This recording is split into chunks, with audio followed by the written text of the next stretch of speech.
Welcome back to the Hardware Unbox podcast for I think we're up to episode 91, and we're going to be talking about... 91 already, okay. Cool. I know, yeah, we just make too many podcast episodes. Anyway, we're going to be talking about Micron exiting the Crucial brand, just deleting it from existence because of the crazy DRAM prices and trying to pump all that stuff into AI. We're going to be talking about AMD's 9850 XUD, which they've seemingly confirmed and is going to be coming up soon, and a few other topics, including quite a bit of boring life stuff. So let's get into it. Steve, I think PC gaming might be in trouble.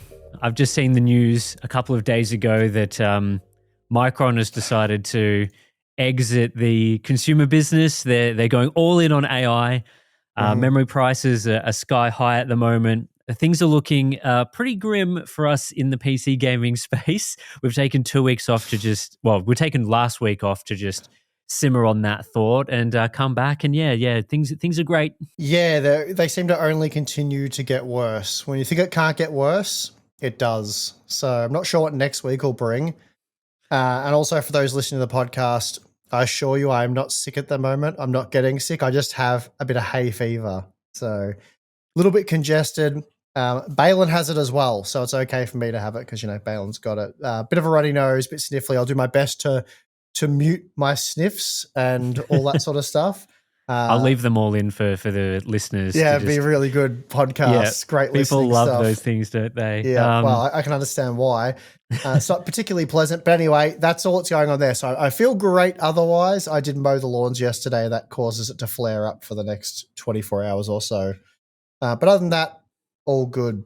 Apart from DRAM prices, that's very bad. Worse than my hay fever, some would argue. Some would argue, yeah, maybe every other person in the world except you, but you can be on Team Hay Fever. Yeah. So this week, one of the big news stories I saw circulating was about Micron exiting the consumer business. They're shutting down the Crucial brand, which has produced consumer memory and SSDs for a while now. I saw a bit of, I don't know, I think some people who maybe aren't as familiar with PC hardware, I think took this story a little too far to suggest that Micron, who do make a lot of DRAM and NAND flash products, will be exiting consumer products entirely. So they'll no longer be producing NAND or DRAM for consumers, but that's not the case. They're just closing their own in-house consumer brand, Crucial, which made those products. So Micron is still going to be, if there is enough supply for that market, they are going to be supplying to other consumer brands those products still. So DDR5 made from Micron chips is still going to be a product that exists. It just won't be branded Crucial. Same with the NAND flash stuff. You're not going to get Crucial SSDs anymore, but SSDs using Micron NAND will still be available at a certain price that we're not 100% sure on, probably pretty expensive.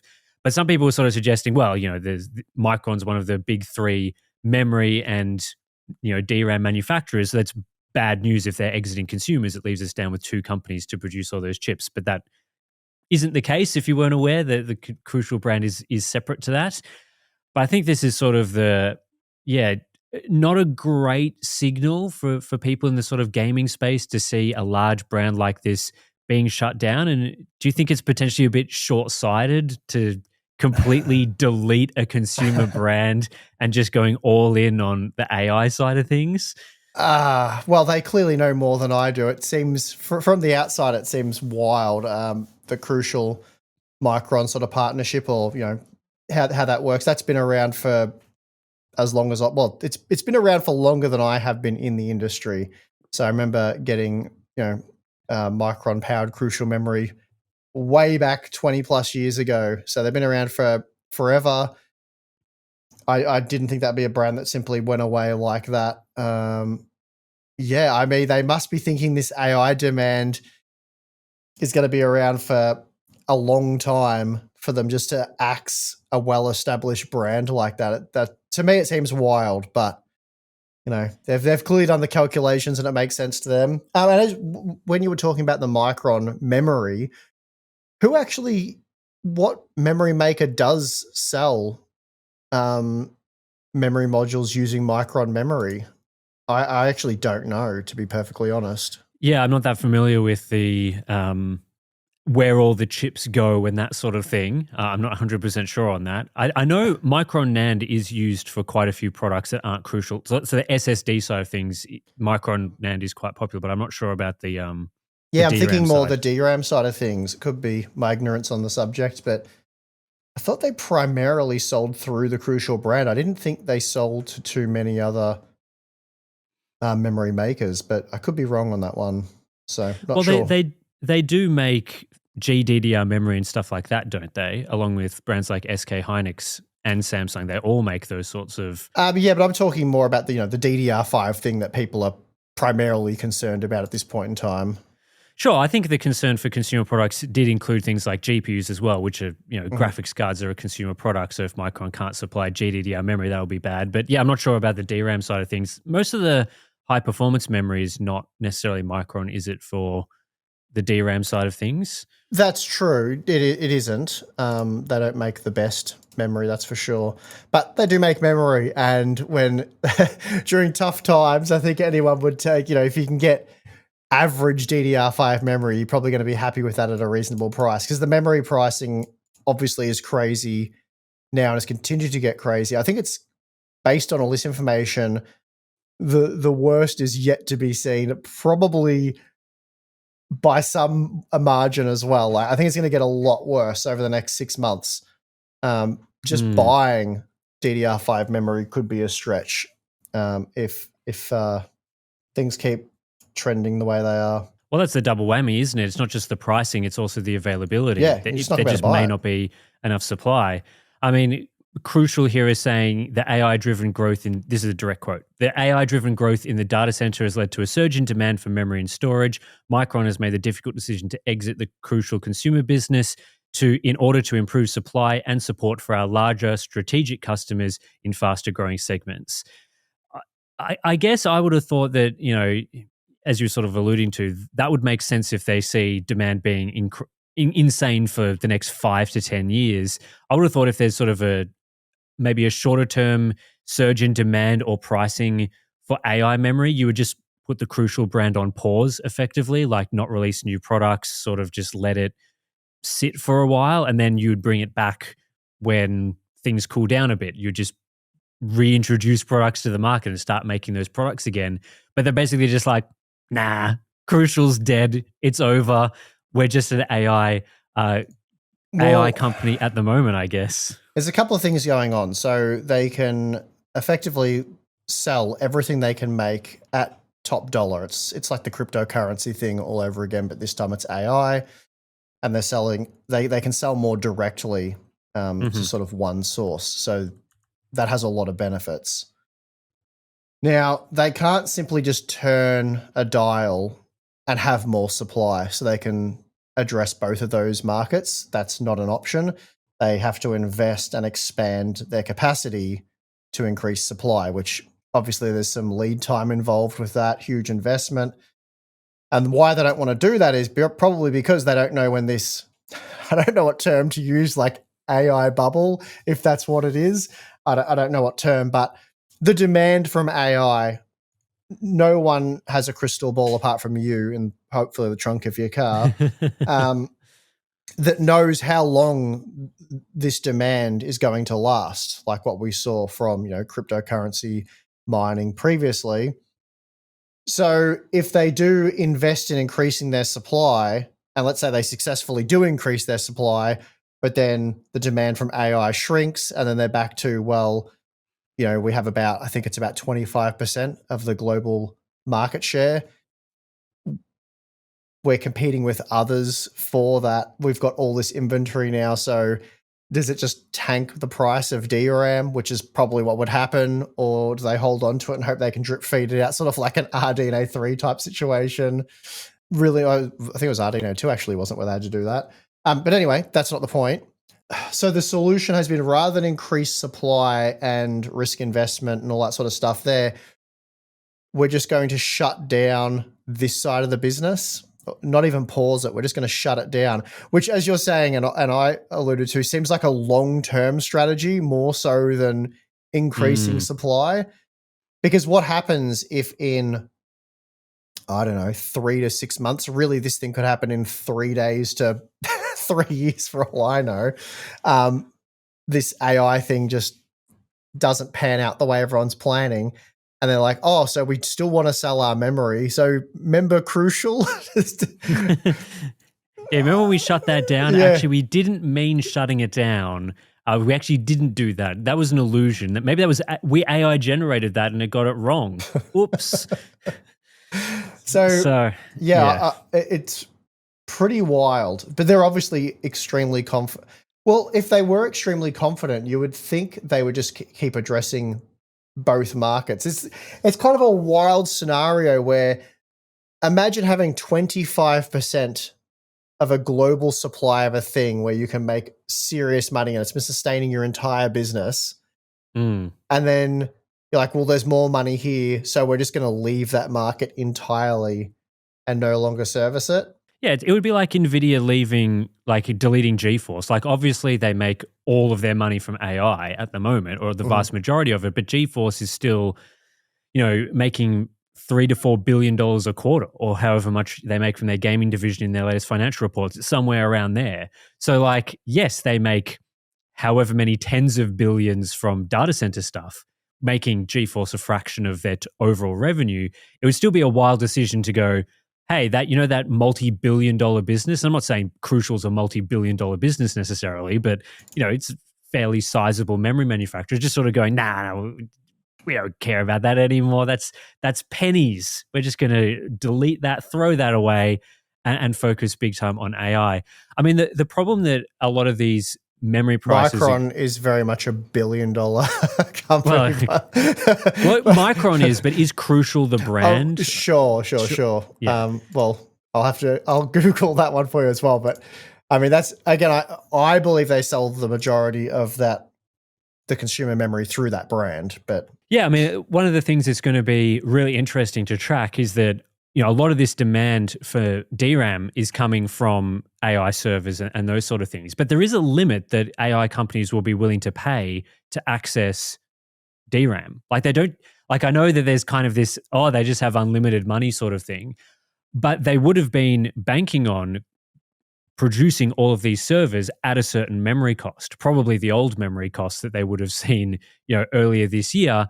And if suddenly overnight, memory prices have gone up by 2x, 3x, 4x, the cost of making those servers is also increasing. And the money that goes into them is not necessarily unlimited. If they're investing billions of dollars into servers, but now it's costing them 3x or 4x to get the memory in, that's going to significantly reduce the amount of server capacity they can build with that money. And that's going to create a lot of problems, because the whole idea with the AI ecosystem is we need to build, this is the theory, I'm not sure whether this is going to truly play out like this, but the theory is you build all this server capacity so you can serve the supposed demand that there is for AI services, and by serving the demand for AI services, you generate the revenue that then pays for the servers.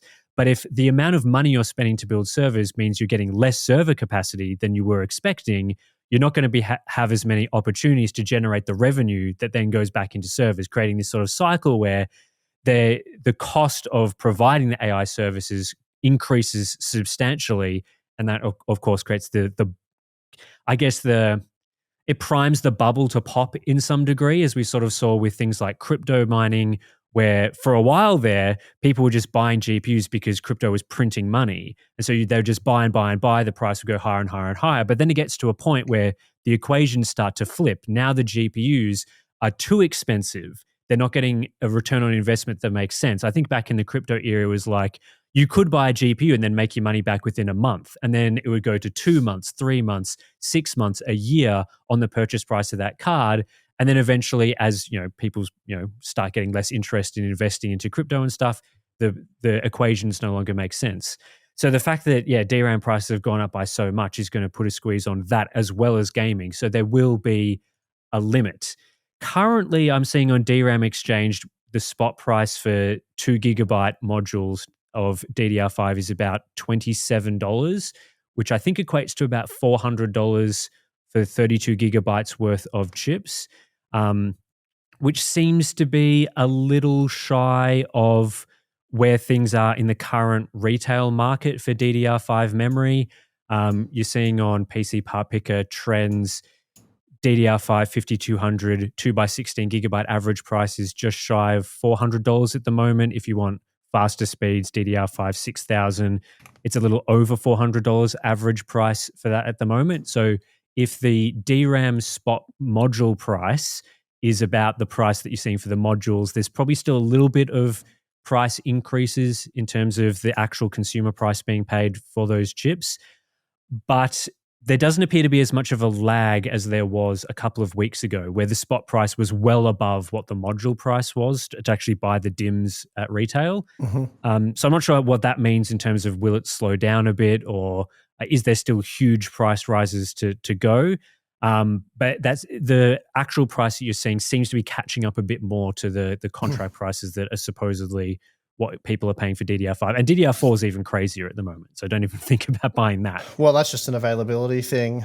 And looking over at, say, PCK skew, so we're looking at Australian dollars here, the cheapest kits of 32 gigabytes DDR5, so irrelevant of timings and frequency, just 32 gigabytes DDR5 memory. The cheapest listed kits are $550 Australian, but none of them are in stock. None of the $600 kits are in stock. Well, actually, the cheapest kits are $680. So basically, and then there's two of those, and then it's $700. And then there's $700 kits for days, pages and pages of them. So basically, you're looking at spending about 700 Australian dollars on 32 gigabytes of DDR5 at the moment. Which is, pretty crazy. Obviously puts into question a lot of people building PCs for the first time. I think those are the people that really get squeezed with this. I think it's, if there is a saving grace to this, we are currently in the middle of a platform cycle. So there's not, I wouldn't say it's peak time for people upgrading to, say, a DDR5 platform for the first time. If we had just suddenly gotten, let's say, the 7800X3D on AM5, and everyone's like, oh, I really want that nice, fast gaming processor, but I'm on AM4, I have to switch over and buy DDR5 memory for it, that would have been catastrophically bad for people that were CPU limited in their gaming performance. Whereas today, because it's a bit more mid-cycle, there's going to be, I would hope, fewer people that need to do memory upgrades. And there's going to be people who are hopefully positioned to sort of just ride it out. They have some DDR5 now, they don't need to add more, and they can just hopefully, not do too many upgrades for the time being. Yeah, that's definitely true. It's unfortunately absolutely screwing over the people who don't have boatloads of money to spend, but possibly need to spend money. So say your computer dies, or, you just need that upgrade now for whatever reason. A few weeks ago, you were looking at just under 200 Australian dollars for a 32 gigabyte kit of DDR5. Now it's $700. But availability is not great for a lot of kits. So if that trend continues, then the price will continue to go up as availability becomes quite scarce. So not sure what's going to happen there. One little hot tip though, since we're on the subject, this probably applies for a lot of regions, but certainly in Australia, if you do need a new computer, it's probably best, even if it's a platform upgrade, just to buy a pre-built system and either sell off the rest of the parts or, I don't know, do something with them. Because having a bit of a look at PCK Gear when I was checking out the memory prices, and I thought, wow, I wonder what this is doing for their pre-built systems. And I know a lot of companies will have some inventory of memory and they want to still be able to sell computers, and you can't just jack up, like the entry-level computers were 1,500 Australian dollars. You can't just overnight jack them up to $500. I mean, you can, but you're going to struggle to sell them essentially. Like, people aren't going to want to buy an entry-level PC for that much money when there's already so many components jacking up the price. But there's one system that's particularly good deal at the moment at PCK Gear. Unfortunately, though, it is an RTX 5060 system. And RTX 5060s, typically, if you were to buy them separately, make no sense in Australia. Maybe I'll circle back to that because I'm going to derail myself, because I was shocked by the pricing of the GeForce RTX 5060 relative to the 16 gigabyte 9060 XT. But we're not talking about graphics cards, are we? So right now they have PCK Gear have the Reaper 5060 gaming PC. I don't know if you want to bring this up and have a look as well, Tim, but it doesn't really matter. You don't have to. We'll show it on screen. Well, it's 1,600 Australian dollars. It is on back order, but you can order it. You can order that and they'll build it. Yeah, you put your money down, you get it at some point. Presumably they have to honor that. I imagine PC Case Gear would. Anyway, what's interesting about this $1,600 computer is it comes with 32 gigabytes of DDR5 6000 memory, which currently costs $700 to buy that particular kit individually. So that means the rest of the system, you have $900 left over to build it. And I sort of worked out the parts on that system. And basically, if you part it all out, so they've got a 7500F in there, which you can technically buy off AliExpress. Locally, it's an OEM-only CPU. An equivalent thing would be like a 7600. It's about $310. But I went through, added up all the parts. I didn't include Windows 11. So just to be clear, PC Case Gear fully build the systems. They do all the cable management. They do a good job of that. We're not sponsored by them or anything. I've just had experience with them. They install Windows, all your drivers. It's basically plug in, install Steam, log in, download your games, and you're playing. So that's how their gaming PCs go. So they're including Windows 11 Home in the price for $1,600. Now, if you were to get all of the parts yourself at the previous memory prices, it would have cost you about $1,510. So they're charging you $90 for Windows installed, fully built, the whole lot. So that's pretty good. Obviously, they have margins on all the parts and stuff like that. So that's how they're able to do their pre-builts so competitively, opposed to buying all the parts yourself individually. But if you were to buy all the parts individually today, so the $500 increase in memory price, you're looking at just over $2,000 to build that system yourself.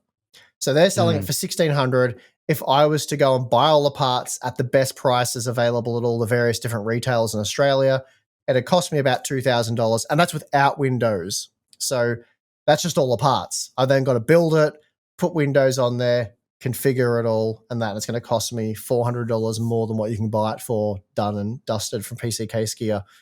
How long they're going to be able to offer that for could run out tomorrow. I don't know. But as we record this on the morning of the 5th, it is available for purchase as a back order item. Another one that's I normally wouldn't recommend an RTX 5060 system, but that one is a particularly good deal, as I just noted. Another one on back order, though, is a 9060 XT gaming PC. Now, this one costs $1,800. Previously, you could have built it for yourself for about $1,550, let's say. But that's without Windows, which, again, they include. But right now, to build that system, it would cost you about $2,100. So if you were to build it yourself, it would cost you about $300 more than what PC Case Gear are charging for it built. And actually, that's with a sensible case, power supply, 1 terabyte SSD. But again, it has 32 gigabytes of DDR5 memory.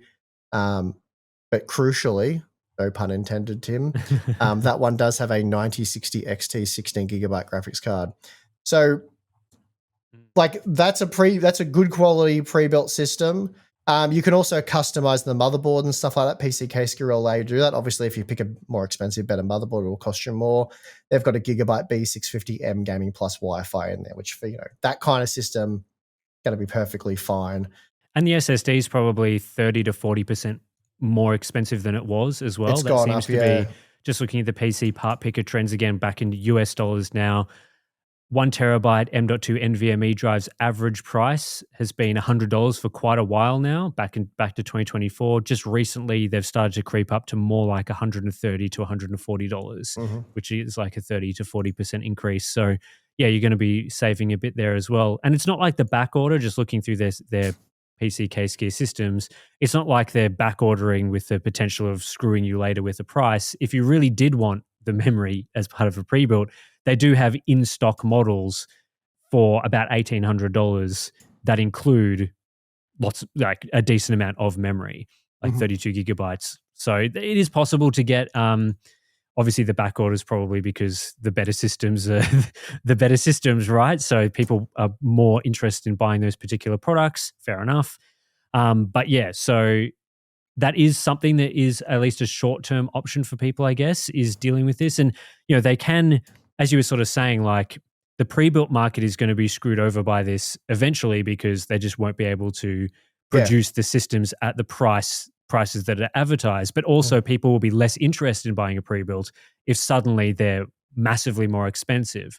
So there is always the potential when you're buying all these parts together that you may see a few margins shaved here or there, especially because often with PC parts, graphics cards, for example, well known to have a very small margin at retail, but then things like coolers, cases, power supplies is a little more generous on the margin side. And so if you do see a PC builder that's putting all these parts together for you, they may choose to go, okay, well, memory's pretty crazy, but the system's not going to sell if we price it at that certain price. So we'll take a little bit of our margin from the cooler and power supply and those sort of things and give people, a feasible system. So that's going to be one potential way. The other thing to keep in mind for when availability becomes a problem is that some of these pre-built makers, and I'm thinking maybe less of a PC case gear and more of a Dell or HP type of customer, they will be buying memory in bulk to service their desktop PCs. And so if it really does come to it that you do need to think about those sorts of things, memory will be accessible through those vendors. And you may be able to do a similar thing depending on how they do their parts and that sort of thing with the not necessarily pre-built but OEM sort of system.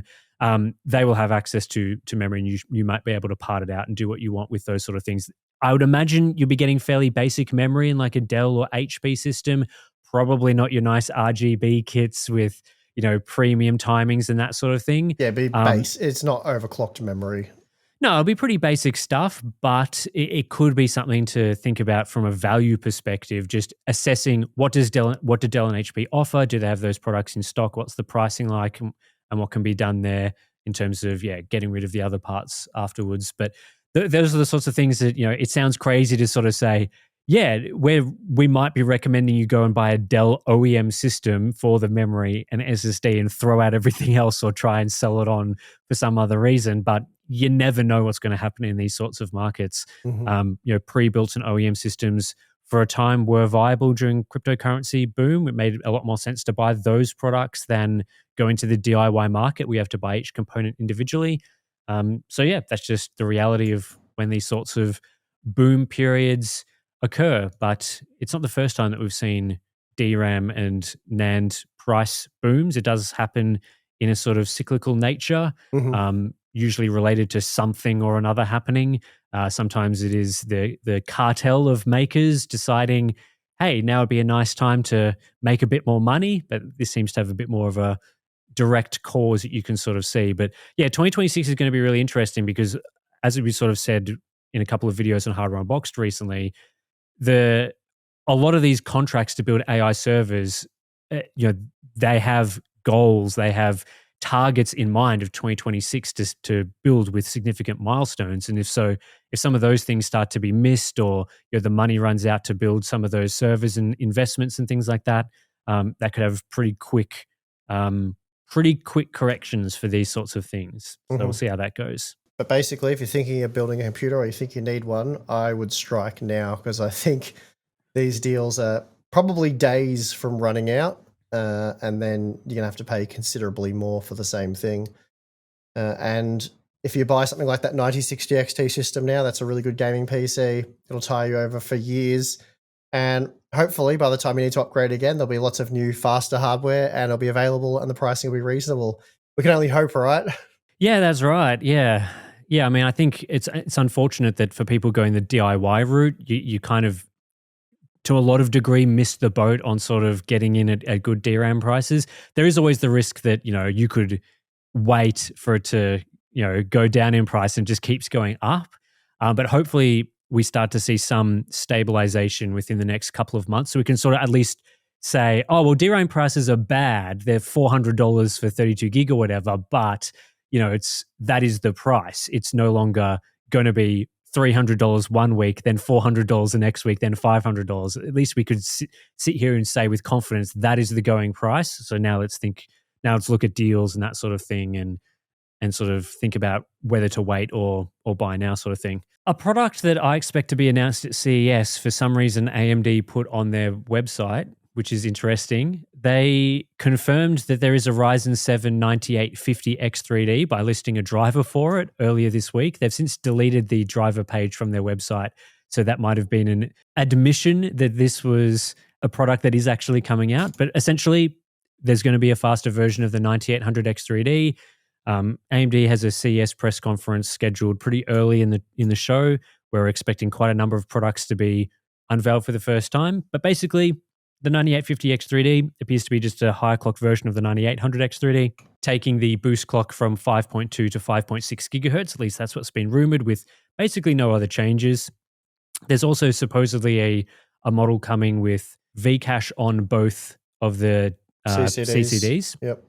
So that'll be the 9950X3D2 apparently, which is quite a name. But anyway, that's apparently what they're going with that one. But that we haven't seen sort of the confirmation that product exists yet, not on the driver website for AMD yet. But the 9850X3D at the very least does appear to be an official incoming product. Saw some news articles sort of suggesting that this is launched or you can get this product now. I don't think that's the case yet. I don't think it's officially launched yet. This is more of a ahead of time sort of unveiling accidental website discovery. Mm-hmm. Now, if we have a 9800X3D and we increase the boost clock from 5.2 to 5.6 gigahertz, what is that actually going to mean for this part? Is it going to be significantly faster, would you expect? I wouldn't. I would expect on average maybe 5% better performance. Really, and I'm actually shocked they didn't do this, because you know how AMD is seemingly incapable of naming their own products without with original names. So I would have expected this to be like the 9800X3D KS. That's what I would have thought they would have gone with. But, you know, to their credit, they made their own name there. So good job, AMD. But yeah, it's basically like a KS product, right? So binned, premium, slightly overclocked, 5%. That's it. So they're doing an Intel because they can. Yeah. With products like this, it always hinges on the price, right? Like if it's 5% faster but 5% more expensive, you're just like, oh, okay.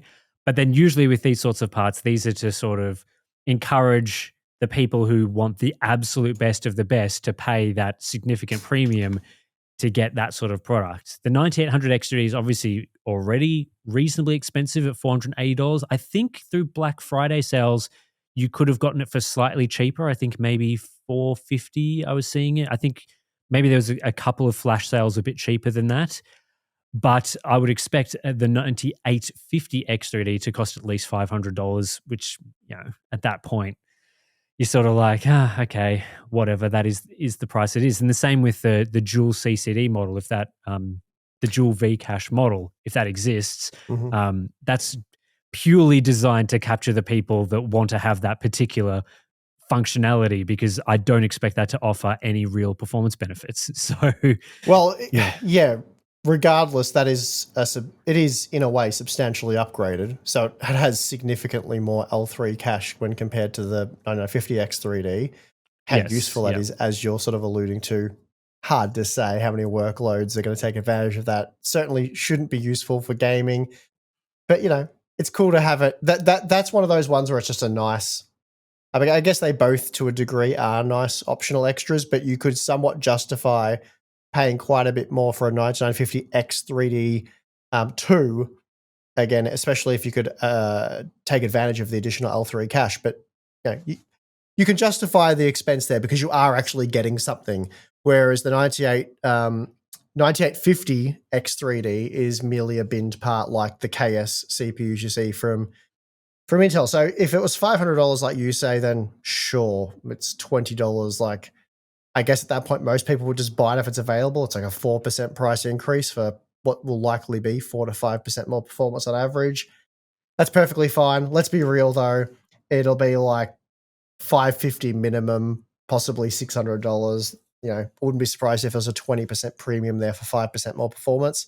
That's typically how those flagship premium parts go, especially when it's a mid-cycle refresh. Doesn't really need to exist. They're clearly doing it just to take advantage of the market or people that are silly enough to spend considerably more money on the same thing just because it has a slightly upgraded name. And isn't it interesting how these things go? Because previously, when AMD wasn't in a position where they had the fastest processor for gaming, you really can't release a part like this. Like if the 9800 X3D was slower than Intel's current processors, there's no way, like there's no point releasing a part that's 5% faster because they can't give it a premium because the people that want the best would just buy the Intel CPU, and it would make no sense to just sell another processor for like 5% more that's 5% higher clocked or whatever the case may be. So it's really interesting how we're now seeing this from AMD because they're in the leadership position, whereas previously this was sort of Intel's playbook. And it seems like,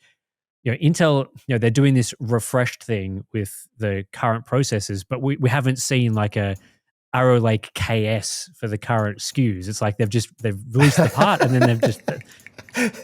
They're just trying to sell whatever silicon they can. They're Tim, trying their best to sell it, but... Yeah. What is a 9800X3D? What it is for AMD is a cash cow. Yeah, it's one of the few CPUs they've released, and many, many, many months after release, it's still selling at the MSRP and selling at good numbers. Mm-hmm. So it's really the first Ryzen cash cow they've had, where it's this highly in-demand CPU that they haven't had to heavily discount just to continue, making sales. And that's true. Yep. And what do you do with a cash cow, Tim? You milk it. You milk the crap out of it, don't you? You milk it. So that's what they're doing. They've identified the cash cow, and now the milking begins. Yes. Yeah, and I mean, it's a very high margin product. There's not a lot of silicon in a 9800 X3D. Obviously, there's some complications because of the advanced packaging that needs to go in it to stack the dies, but it's much smaller than a GPU in terms of the leading edge silicon that it uses, the TSMC 4 nanometer, whatever it is. So, it's a high margin cash cow product for them that is going to make them bank. And if they can sell a $600 version or $550 version, hey, even better for them.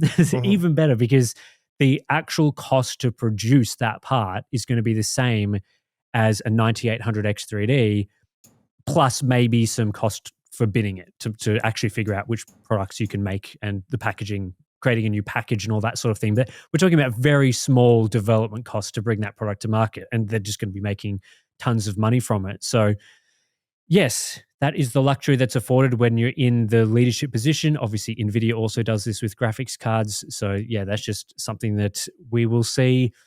And to be fair, it also... like, I know it's probably not going to get like a crash hot review from like a value perspective, but this is one of those things where it doesn't make sense, but it also makes sense, if you know what I mean. Like, it doesn't make sense for people to buy it, but it makes sense to produce it because people will buy it. Like, there are people out there that will be like, I don't want to be seen as the loser that has a 9800 X3D when I could have bought the 9850 X3D. So they'll spend the extra money so they can say that they have the best gaming PC that's available, or whatever the case is. Same with like the RTX 3090 Ti. People will spend the extra $500 to say, well, you're the pleb with the normal 3090. I got the Ti model. I spent that extra money. Mm-hmm. And so it does make sense from that perspective as sort of that luxury good. Yeah, and to explain why it is a cash cow, on Amazon's top CPU sellers list here in Australia, the 9800 X3D is 6th on the list, and it's one of the most expensive top 10 CPUs. So it's selling well here. Amazon US, which is obviously a much larger market, is the number one selling CPU right now, is the 9800 X3D. So it's in number one. Wow. Where's the first Intel CPU is 18th, and it's the 14900K, which sort of makes sense, I guess. That's wild. So the number one best-selling CPU is the 9800 X3D, then the 7800 X3D, then the 9600X, and then the Ryzen 5 5500. What the? Get that garbage out. I guess it's $75, but still. Yeah. Anyway. Also, just from like the margin standpoint side of things, the Zen 5 CCD die size is only about 70 square millimeters, which uses the very latest TSMC N4X node. If you go across and you have a look at the GPU side of things, and AMD still makes pretty good margins from their GPUs based on what I can gather, The 9060 XT, for example, uses 200 square millimeters of silicon on TSMC N4P. So a slightly different process node, but same family. And so they sell the 9060 XT 16 gigabyte for $350 US, but they're selling 70 square millimeters plus the V-cache and the additional IO die for $479 is the MSRP, right? And then potentially there's going to be this other model. So yeah, like that is a high margin, highly attractive product that is making absolute bank for them because, as you say, top selling CPU. So they'd be licking their lips. They'd be wanting to make as many of those products as they possibly can. Whereas, yeah, and this is the struggle that we see with GPU prices and why GPU prices have gone up. AMD would rather sell you a 9800 X3D using 70 square millimeters of silicon than a $350 GPU using 200 square millimeters of silicon, plus obviously all the other stuff that has to go into it, including problems like now having 16 gigabytes of GDDR6 memory, which has gone up in price by, according to spot prices, something in the range of 70 to 80%. And that's how you know the 9850 X3D is going to be super dumb, because there's no point making bidding that product, doing that, guaranteeing those clock speeds, and then making the same margin. So they're just it's going to be $550 US probably minimum. That's exciting. I bet you can't wait for that at CES. Oh, I can't wait to see those new products. NVIDIA's 591.44 drivers have removed support for Pascal and Maxwell. This has been flagged for a long time. It has finally happened with the very latest driver released, I think yesterday or today in early December. So obviously there was a recent controversy about AMD ending driver support for their products far too soon, but NVIDIA, we're talking about them removing support for Pascal and Maxwell. So what you're saying is, as expected, NVIDIA Unboxed is giving NVIDIA a pass. That's what we're doing. We're not making any clickbait headlines, no controversy about this, Tim. We're A-OK with it, aren't we? I'm 100%. They're the same thing. They are the same thing, and we don't care because that person is going to make that comment. You know they're going to make that comment. Yes, 100%.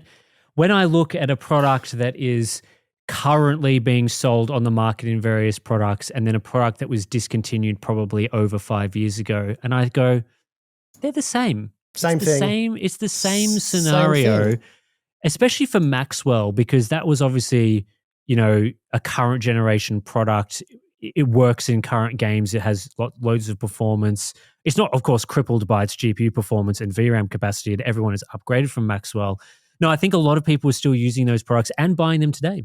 So sad times for the 591 driver upgraders getting their Maxwell support discontinued. It is the same thing. The only logical conclusion is that we treat AMD unfairly and we're NVIDIA shills. I know that comment was being typed somewhere. And probably still is. They missed this part. They didn't want to hear that part. But no, we're just joking around, having a bit of fun with it. You got to from time to time. Yeah. So that's a thing. Not a big deal. Yeah, not a big deal. I mean, they're continuing to offer security updates and sort of the long-term support now. So is it in maintenance mode? Well, I don't know whether it's in maintenance mode or some other term that NVIDIA has, but yeah, it's maintenance mode. It's in maintenance mode. No driver updates for games and those sorts of things. I just need to clarify that because you seemed confused. Yeah, well, it's tricky when you start to see driver support removed from products that are definitely obsolete and outdated at this point. It's really devastating. So outrageous. But yeah, obviously, joking aside, these products are quite old, and it does make sense to discontinue driver support once products get to this sort of level of age. I think Pascal was first released in about 2016. So you're coming on 9 years since the launch of the product and probably 6 to 7 years since they were last sold. So that's a pretty good run, definitely acceptable levels of driver support from NVIDIA for those products. And because we're now so many generations in the future, the vast majority of people using those products have upgraded to newer products. You don't see too many people rocking. As good as products like the GTX 1070 were, it's not very usable in today's games. So people have moved on from that product.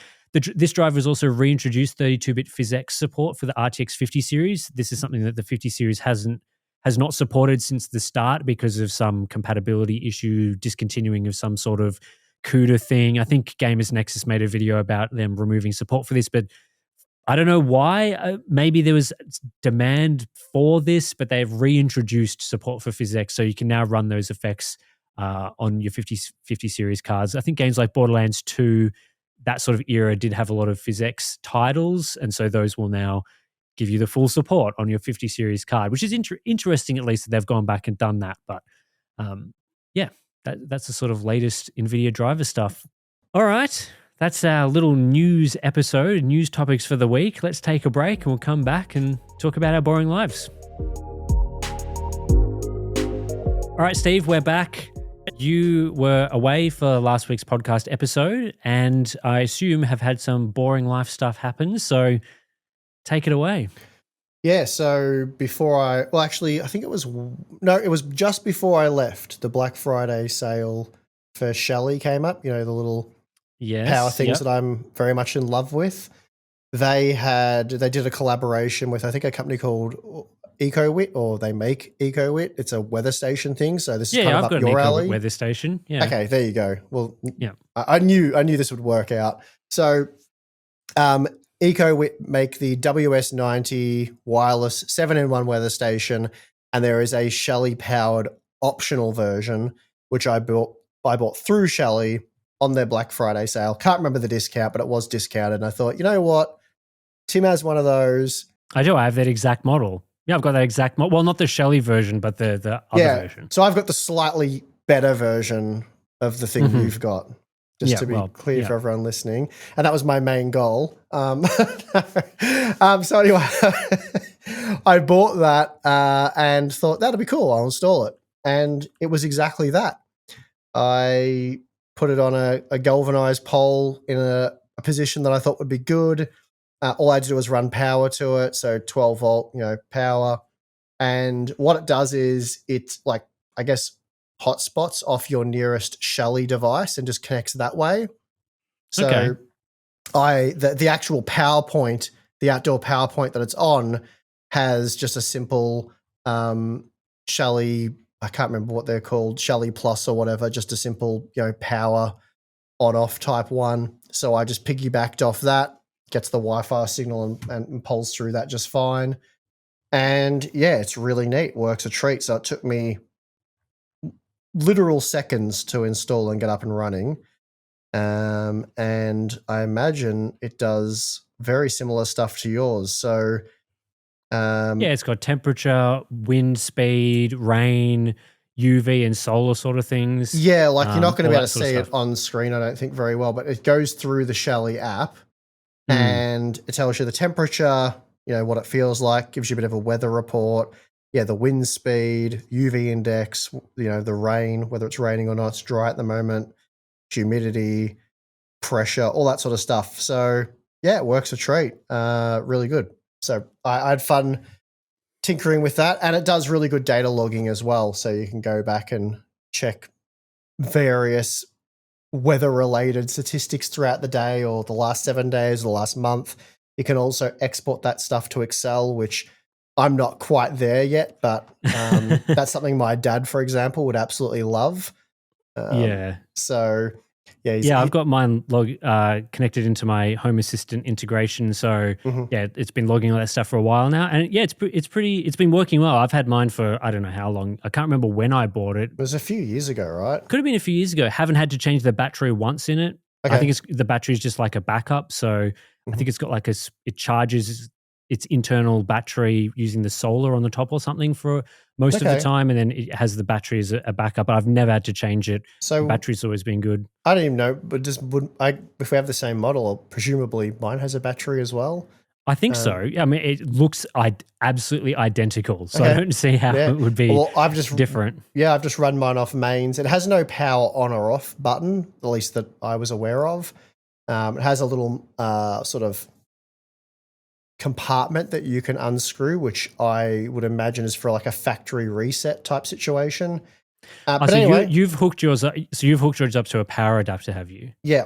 Yep. Right. Yeah, mine's way too far away from any power, so I've just used the battery in it, and it's been perfectly fine. So, Yep. So yeah, but yeah, neat little device. But yeah, Black Friday is a good time to buy stuff like that. So yeah, I think they're around like 200 Australian dollars normally. So they're not a sort of super cheap weather station product, but because it does so many things together, it tends to work pretty well. So yeah, well, providing it's reliable and doesn't stop working after a few months or a year, I think for $200 is actually really good. Like it's extremely high quality and powerful for what it does. But yeah, in terms of longevity, not sure. But pretty sure yours is a few years old now. And yeah, it still works fine. Yeah, I find it like the wind speed stuff I don't find super useful, but it's mostly just like seeing how much rain there's been, so I can sort of go, okay, it's rained a fair bit, so don't need to do any watering and stuff like that. Or alternatively, as well, the sun recordings are quite useful just for like seeing, oh, it was very, very sunny today, or what's the sort of UV index at my house at this exact moment, so I can sort of go, especially in that time where it's like 4 or 5 o'clock in the evening, and I'm like, or afternoon, I'm like, do I need to put on sunscreen or not at this time? And so I can sort of just look at the UV index at my house and go, okay, UV index is like under 3, and it's fair, and that makes sense because it's maybe a little cloudy outside, and it's 4 o'clock, so I'm not going to bother putting sunscreen on. You should though, Tim. You should, just for the viewers listening. Well, I think the recommendation is you only need to put sunscreen on if your UV index is above 3, right? So I don't know. I feel like whatever maybe I should be wrong on that. Well, people say you should wear sunscreen all the time. Whatever. I'm just saying, towards the end of the day, that's usually like the later it gets, you don't actually need sunscreen after a certain point, even if it's still light outside. It's less important. Yeah. So obviously, if it's the middle of the day, probably put sunscreen on. But then sunscreen isn't as much of a thing in some other countries because it just doesn't get as sunny and stuff. So I think the hole in the ozone layer has improved for us. I've got a relative in New Zealand who moved there like a year ago from Victoria, and he was like, man, it's brutal over there. Apparently the hole in the ozone layer is bigger over in New Zealand. I don't know if this is a fact. This is what he told me at a barbecue, but he reckons he gets fried. Barbecues are the best place for facts, right? Like that's where all the facts get told. It's right. It has to be right. I'm just cautioning people that it might not be, but look, it's 99.9% that's right. That's correct information. We're not going to fact check that either. I'm not looking it up. I'm not checking it. We didn't need to. It happened over a sausage with some sauce. So it was, I don't even know why we're questioning it, to be perfectly honest. But anyway, got the EcoWit WS90 wireless, not sponsored. Shelly's never given us $1. I've never talked to anyone there. I just like their products and they're good, and we like sharing stories about products that work. And apparently Tim has one. So there you go. I bought the exact same one Tim does. So I must have done excellent research is my takeaway there. I guess so. And speaking of excellent research, a product we did advertise was the Wolfbox Mega Volt 16 Air. Bit of a mouthful there. But we advertised that product when we got it, because we've talked about this at length, but basically we don't just advertise anything on Hardware Unboxed. We have to do a fair bit of research. We've knocked back major serious money deals from like BetterHelp and certain VPNs and stuff like that. But Wolfbox approached us a while ago and said, we have this new product line. We'd like to advertise it with you guys. So we said, okay, send them over. We'll test them out and see if it's something we want to advertise. So in the meantime, we checked out user reviews, checked out what people thought of their support, looked at professional reviews of their products. It all seemed to check out and it was good. And then we got the Megavolt 16 Air and I played around with it and it seemed like a really high quality, good product. So that's seemed to tick all the boxes. So we advertised it. But of course, it's good to get more experience and sort of long-term use out of this stuff. So I've been using it as much as I can, but, I only have so many flat batteries. But as luck would have it, I guess in a weird way, my daughter's little car, her UTV, it's a Polaris Ranger 150, battery died in that, and she wanted to use it a few times. So I couldn't be bothered going, getting the battery out, going and getting one. I have to go into town and stuff. It's probably like an hour round trip for me. So I just jump started it like half a dozen times and the thing worked a treat, really good. And my skid steer, my mini skid steer, the battery and that also died. That's a sort of bigger machine. Jump started that, no worries. And I've had a few builders and things come because we're renovating the house, and the electrician had his van battery go flat, so jump started his diesel van. Did it effortlessly. You've had to do more jump starting in a short period of time than I've had to do my entire life. Well, I've had it sitting there for quite a few months now, and I'm sad to say I didn't use it. And then inside of a week, I had to use it about 6 times. And the thing is, I had 2 of them. So they sent the 3000A, which is the one I've gotten really like, and they sent the 4000A, which doesn't have some of the like air compressor functionality. And my father-in-law got back from a long holiday, and his car battery was on the fritz, was playing up. And I think they went to the tip. We were getting rid of some rubbish, and his car got a flat battery at the tip, had to get jump started there. When they got back, it was a bit of a hassle. And I'm like, I have, because his jump starter, embarrassingly, was flat. So I said, well, I've got one you can take. And he used the Wolf box and liked it much more than so he probably had a cheaper one. I don't know, didn't go into details. But whatever jump starter he had, he much preferred the Wolf box. And he's sort of like, can I long-term borrow this? I'm like, sure, that's fine. So he's got the other one, and I've been using the Megavolt 16. But what I like about it, what's really cool, and I like this with sort of new products or refined products, is the fact that it's kind of like your one-stop shop for everything. Like, I'm a big power bank fan. I love all the Ugreen power banks we've got. Again, another sponsor of the channel. But, you know, you've got quite a few Ugreen power banks. I do, Balin does. They come in clutch all the time. But you can't jumpstart your car with one, believe it or not. And most of them aren't a torch, though they did just add a light bar to their new big one. But the Megavolt 16 Air is a 3000 amp jump starter. It's a very big power bank. You can use it to charge, you know, your tablet, your phone, whatever. It's got Type A, Type C ports. I also like the fact that you can charge it with a Type C charger, so you don't need anything special. Like, I had a jumper pack a while ago, and it needed like its own cord and stuff to, its own, I think, DC power pack or whatever to charge it up. And I could never find that thing. And, you know, it had like a custom plug and stuff. And I spent half of my life looking for the damn thing to charge it than I did using it when I needed that one time every year. So the fact that you can just use your phone charger to charge it up is really cool. It's got a 160 PSI air compressor in it and quite a powerful like light bar style flashlight. And it's 235 Australian dollars, which is expensive if you want any one of those things. But I think for all of those things combined in a really neat, high quality package is a really good deal. So anyway, I've been loving it, and I've been using it more than I thought I would. When I had it on the skid steer, I started the skid steer up, and it sort of, the hydraulic ram on it jolted a bit, and it threw the thing out of it, and it just like landed on the gravel from about a meter up. I was like, oh, don't tell me I've... Anyway, not a mark on it. So they're pretty durable. Nice. But yeah, I've only had it for a few months now, so we'll see how it goes long term. But yeah, it's a 16,000 milliamp hour battery in it, or 59 watt hour battery.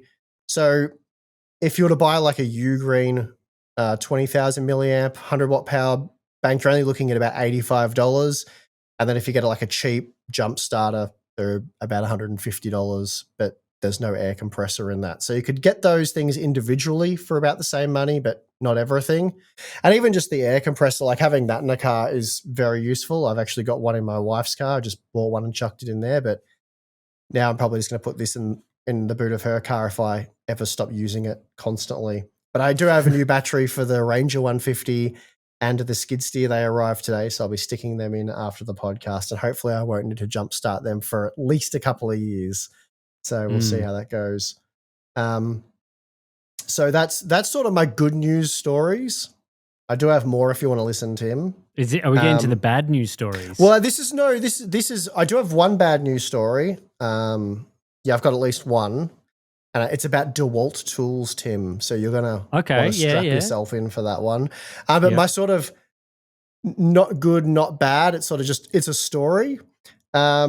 I have a mate, believe it or not. His name's Josh. He actually listens to the podcast as well, so bless him.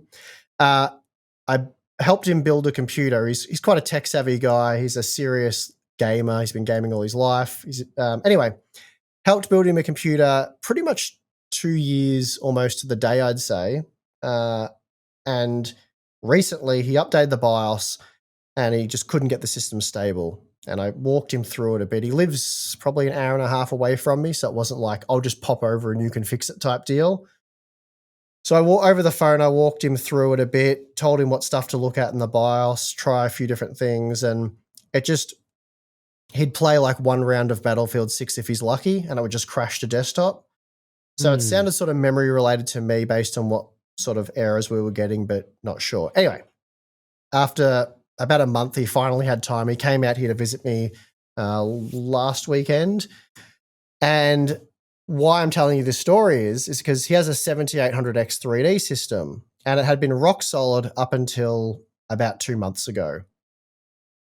And I open up the case, and he has an ASRock motherboard.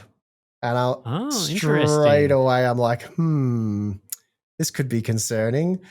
So it was a B650 Steel Legend, which is quite a good motherboard, probably why I gave it to him, but that was prior to the whole ASRock tends to barbecue X3D CPUs. Based on that, my main test system has an X670E Tai Chi in it and a 9800X Extreme. Hasn't blown up yet.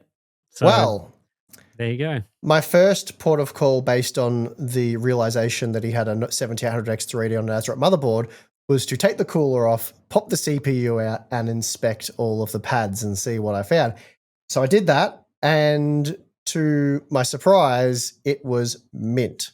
Like, it looked like it had never contacted a pin before. The pads were super duper shiny, super duper clean. Yeah, I mean, I'm used to seeing CPUs that are in and out of computers and probably sitting on desks for months at a time. So they all, they get a little bit, I don't know. Well, you sandpaper your CPUs a little bit, don't you? Just from time to time, just to keep them nice and rough. Got to keep them fresh. Got to keep them fresh. So a bit of sandpaper. No, don't do that, please. Don't listen to Tim. Never take don't take any advice from Tim. No, not my monitor roundups. Yeah, forget his monitor advice. He sandpapers his monitors. Just. So no, the pads, no type of oxidization or anything like that had occurred. It looked like you had just taken them out of some sort of sealed packet, mint condition. I checked from multiple different angles, but they were so clean and shiny, any imperfection would have been extremely obvious and easy to spot. So absolute minter. I was like, well, that's a relief. I checked all the pins in the motherboard. They all looked like a brand new out-of-box motherboard. So I reseated the CPU, put the cooler back on, and fired the system back up. Booted straight away, straight into Windows, no signs of issues. And I said, well, play some games. That's your job for the day. So he started to play Battlefield 6, and I think it lasted about 20 minutes, crashed the desktop. He reloaded, lasted about 2 minutes, and did a hard system crash, blue screen. Okay. So I didn't start at the memory. I think we changed the graphics card just out of interest and put another GeForce card in there, same crash. I'm like, okay, it's probably either motherboard memory or power delivery at this point. So we had some good quality DDR5 6000 memory in there. I replaced that with the same kit.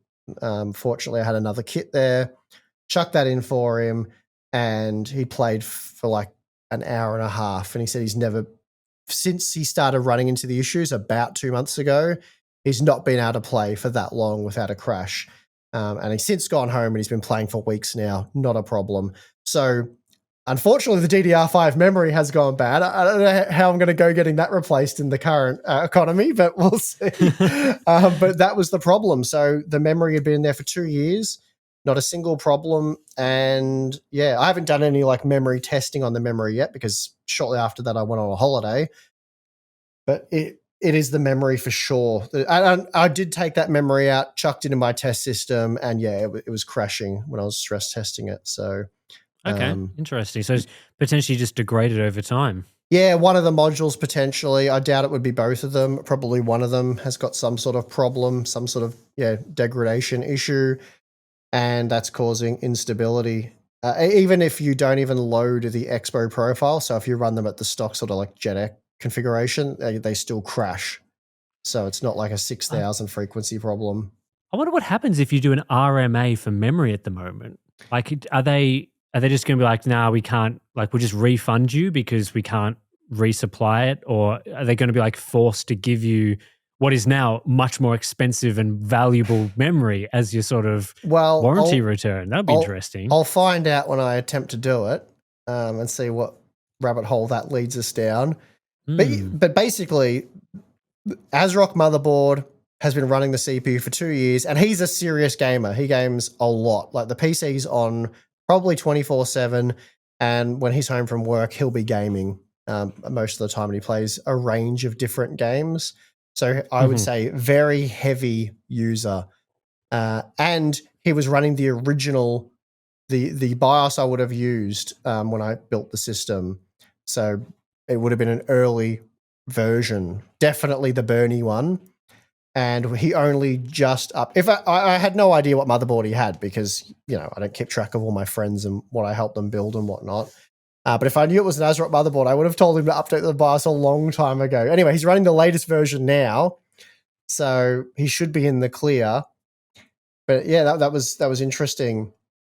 And then my final bad news story, Tim, and it cuts me deep, this one, being that it's a DeWalt story, and you know my love for DeWalt.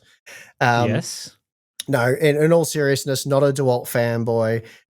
Whenever we bring these subjects up, I feel, or power tools in general, you kind of have to give this disclaimer because people think because you have all the power tools from a brand that you fanboy or are a big fan of that brand, but they don't realize that power tools are locked into ecosystems, and it doesn't really make sense for me. Ecosystem, yeah. Doesn't really make sense for me to have like Milwaukee tools and then some DeWalt tools or even another brand added in, because then you're just paying so much money for all the different batteries. And you can get adapters and things, a bit janky and, you know, probably not the, let's just say, the most optimal way to go about things. So anyway, not a DeWalt fanboy, have a disgusting amount of DeWalt tools and money wrapped up in their tools because I do a lot of, you know, projects and do-it-yourself stuff. And, well, you guys have seen, well, some of you may have seen Zoe's bedroom that I built.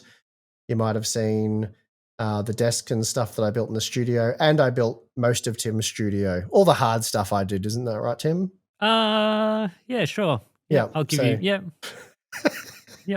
I'm taking that. So, like my DeWalt tools, purely because I've got a lot of them, and to be fair, I think they've looked after me pretty well. The vast majority of them, though, they do have some frustrating product lines here and there, but you've got DeWalt tools now as well because you used a lot of my stuff to build your studio with me. Yeah. Most of my tools are DeWalt stuff. Occasionally the DeWalt doesn't make something, and so then you have to go and get something else. But yeah, mostly DeWalt stuff as well.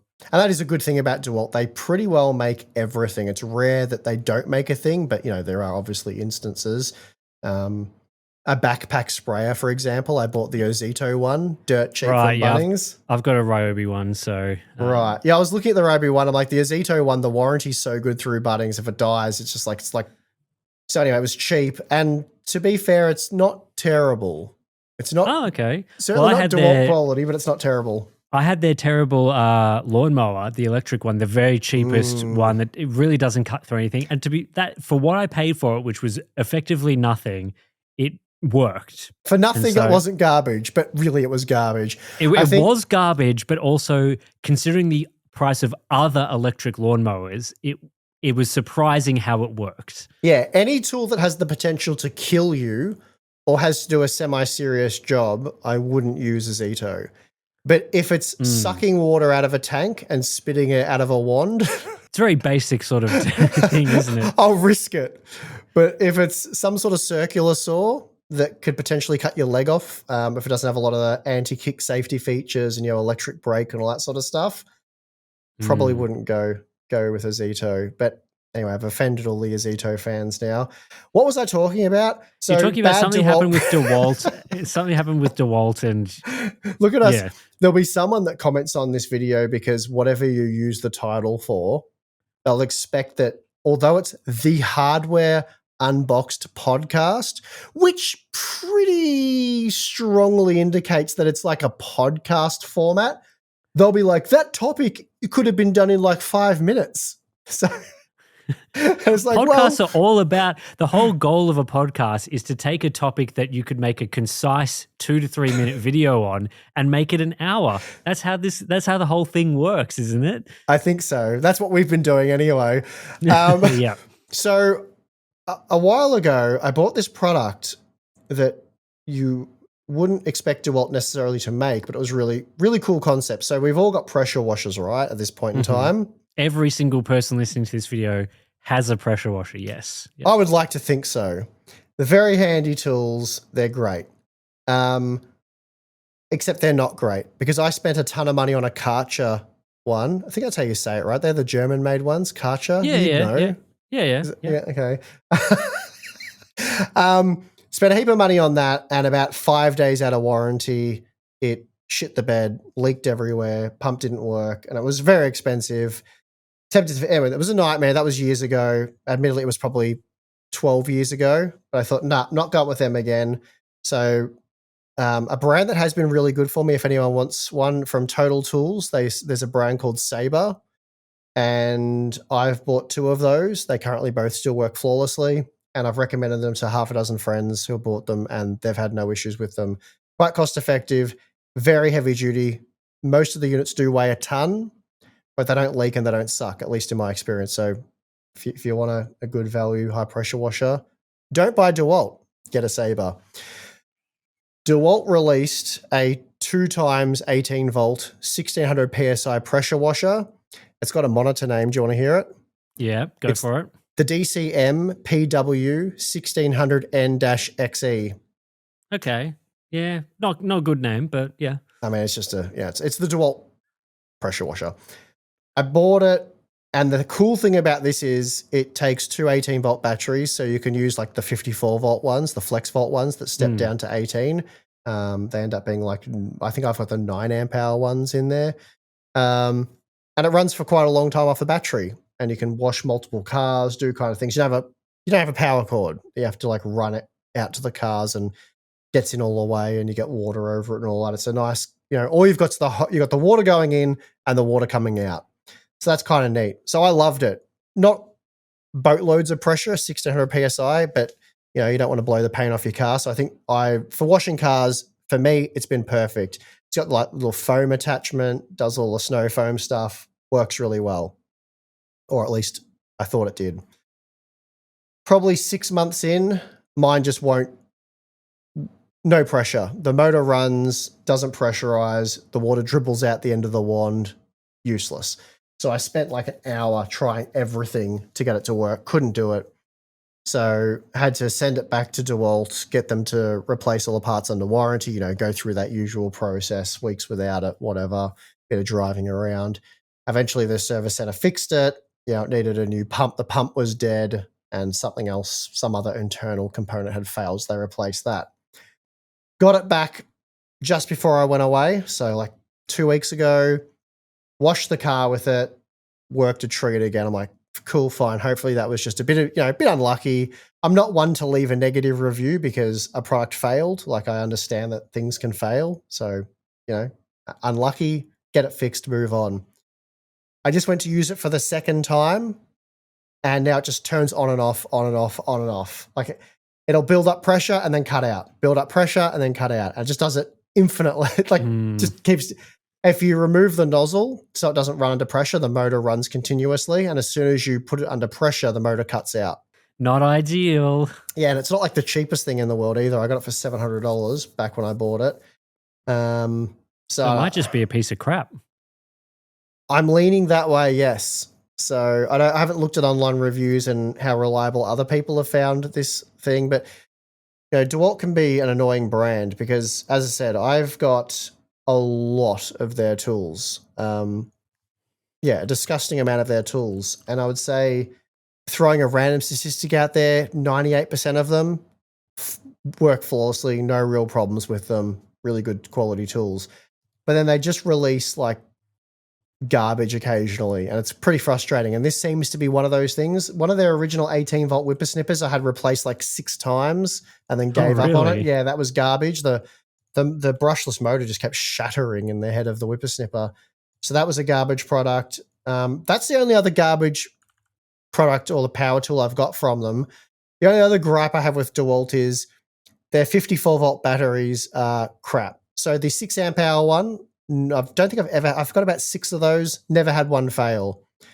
The 9 amp hour and the 12 amp hour, which is very expensive, they just die constantly. And I've Googled it, and lots of people have complained about the reliability of those batteries. So the 54 volt, 9 amp and 12 amp hour batteries, just don't buy them. They're very expensive and they're very unreliable. So, which is annoying because for some tools you do need them. But yeah, I reckon in the last 2 years, I would have replaced at least a dozen of them under warranty, and I've had 2 fail out of warranty. So they're like $350 each. So there's $700 worth of batteries that dead shortly out of warranty, can't replace them. Well, I'll try and avoid those. Not that I have any of the DeWalt stuff that requires them, but if I do, the Flex Volt, yeah. I will just buy their lower capacity version. Yes, the 6 amp hour. So you've got all the 18 volt, like 5 amp hour batteries probably, right? Yeah. That's what I use most of the stuff with. Of the 30 odd of those that I've got, I think in all my time I've had maybe 2 die, and they were probably 6 years old. So, well, that's good. Hopefully mine will last for a while. They're very reliable, very good, but 54 volt, the Flex Volt ones, they need some serious work because they suck. And I did speak to the guys at the tool shop. I won't name the shop, but the tool shop I regularly go to, and they said, yeah, we get a lot of these back. They seem to have some sort of problem. And they confirmed the 6 amp hour ones, they don't see that many of them, and the 18 volt batteries, they see very few of, similar to other brands. But the ones I mentioned, no good. So that's everything. Did I give you enough this time? I promised you I would try and give you a bit of info. That is enough, which is good because not much has been happening in my life as usual, so not much to talk about on my end. I do have an annoying Amazon story, which I might talk about in a future podcast if I remember, so I'll have to make a note about that. But I think we've probably done enough of this podcast episode, so thanks to everyone that's listened to this week's episode of the Hardware Unboxed podcast. As always, if you want to support the channel, we got Patreon. If you sign up, you get access to the ad-free version of this, the supporter feed for people, and all of the other usual cool, good stuff like the Discord chat and BTS content and monthly live streams and all of that sort of things. That's available for Patreon members. So yeah, that does it for this week. We'll hopefully be back next week and there'll be some interesting things to talk about. So stay tuned for that. But yeah, thanks for listening and we'll see you in the next one.